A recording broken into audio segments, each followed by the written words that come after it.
ساتھیوں، آج ہم مولانا طارق جمیل کے اوپر جو آج کل سختیاں ہو رہی ہیں یا تبلیغی جماعت سے ان کو نکال دیا گیا ہے، ان کے بیان کو روک دیا گیا ہے،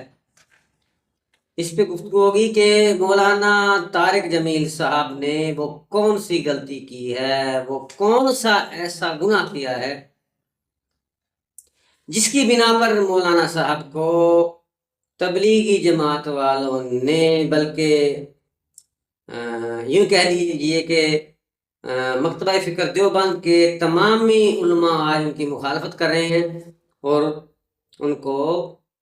کھڈے لائن لگا دیا ہے۔ اس پہ گفتگو ہوگی۔ پہلی وجہ یہ ہے کہ مولانا صاحب کہ آپ شروع کے بیانات دیکھیں اور 10-15 سال سے اگر اس کو مسلسل سن رہے ہیں تو مولانا صاحب نے توحید اور رسالت اور اسلامی تبلیغ کا مکمل ان کے اوپر فوکس رکھا ہے، اور آپ نے اپنے بیانات کے ذریعے موٹیویشنل تبلیغ کی ہے، جس کی وجہ سے ہزاروں نہیں کروڑوں لوگ آپ کو عزت کی نگاہ سے جانتے ہیں، سنتے ہیں۔ گزشتہ 5-7 سال سے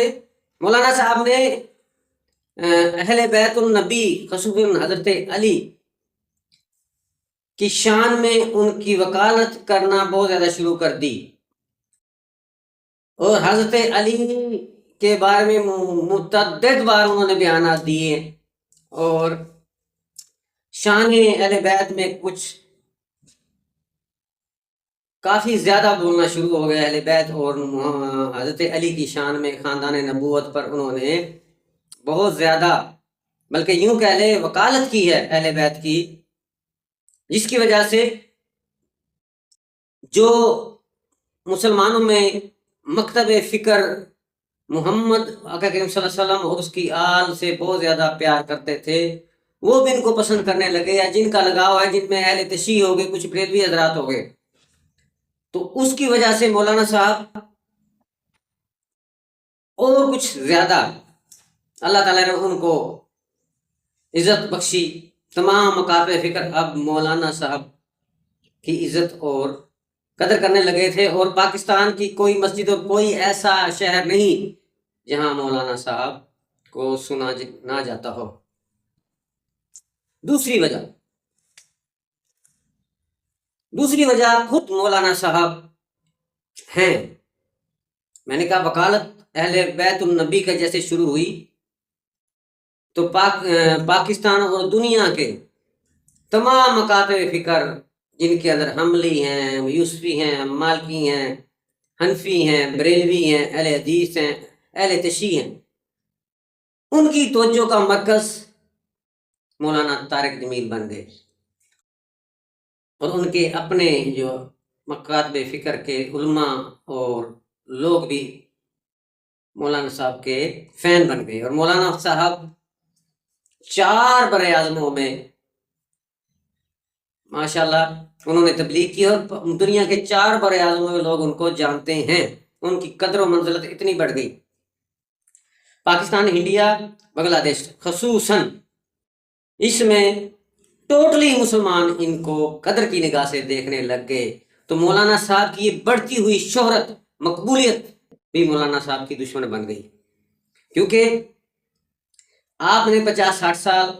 ایک جماعت میں، تبلیغی جماعت میں کام کیا ہے، اور آپ سے پہلے کی نمائندگی تبلیغ کر رہے ہیں، بیان کر رہے ہیں، لیکن جو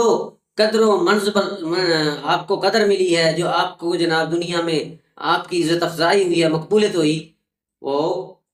تقریباً آج کے دور میں کسی کے حصے میں اتنے نہیں آئی، تو مولانا کی مقبولیت بھی مولانا کی دشمن بن گئی۔ اس وجہ سے بھی ان کو تھوڑا سا سائڈ پہ لگایا گیا ہے، جیسا کہ پھر مثال دی جاتی ہے۔ اب تو دیوبند کے اکثر علماء اب ویڈیو اور یوٹیوب پہ آتے ہیں کہ ایک نے کہا تھا کہ جیسے حضرت خالد بن ولید اتنے بڑے سپہ سالار کو حضرت عمر نے معزول کر دیا تھا، اور کہا تھا کہ لوگ کہیں یہ نہ سوچ لیں کہ اسلام کی فتوحات خالد بن ولید کی وجہ سے ہیں. تو ایسی مثالیں دیکھیں کہہ رہے ہیں کہ اس کو اس وجہ سے بھی بیان کرنے سے روک دیا گیا ہے کہ لوگ یہ نہ سمجھیں کہ یہ جو تبلیغی مرکز ہے اور یہ دیوبند کے جو مقاصد فکر کے لوگ ہیں مولانا صاحب کی وجہ سے. تو یہ مختلف، لیکن مولانا صاحب کی مقبولیت بھی ان کی دشمن بن گئی. تیسری اور سب سے اہم وجہ جو مولانا صاحب کو نہیں کرنی چاہیے تھی، مولانا صاحب کا ویسے میں نے بتایا کہ پورے پاکستان ہے، پوری دنیا میں حلقہ احباب بہت زیادہ لوگ بڑی عزت کی نگاہ سے دیکھتے ہیں، لیکن ان کا کوئی سیاسی کبھی بھی ایسا پلیٹ فارم نہیں تھا. تو جس کی وجہ سے مولانا صاحب نے کوئی 2-3 بلکہ 4 جگہ پہ انہوں نے مختلف انٹرویوز میں عمران خان کی تعریف کی. تو ایک دم وہ جو مخالف مسلم لیگ نواز ٹولہ اور پیپلز پارٹی والے لوگ جو تبلیغی جماعت میں موجود تھے، ان کو ایک اور پوائنٹ مل گیا کہ یہ سیاسی بھی ہو گئے ہیں.